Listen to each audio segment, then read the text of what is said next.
जितने भी हुज्जाज इकराम उनको आजीज़ाना गुजारिश करता हूँ कि जमज़म छपा के बॉटलों में लेके मत आइए, क्योंकि आपको यहाँ पे जैसे ही आप उतरेंगे एक हाजी को हम लोग 2 बॉटल्स देंगे जमज़म के, 5-5 लीटर के 2 देंगे, तो वही काफ़ी हो जाएगा।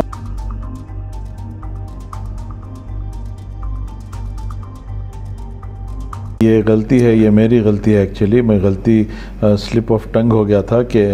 दो बॉटल देती हैं बोल के। एक्चुअली 2 बॉटल नहीं है, बल्कि एक हाजी को एक पासपोर्ट पे 5 लीटर का एक बॉटल इन यहाँ के हमारे BAL एयरपोर्ट में हम लोग उनको देंगे हाजी को, तो 2 बॉटल नहीं देंगे। तो वो मेरी गलती थी कि वो मैं बोल दिया,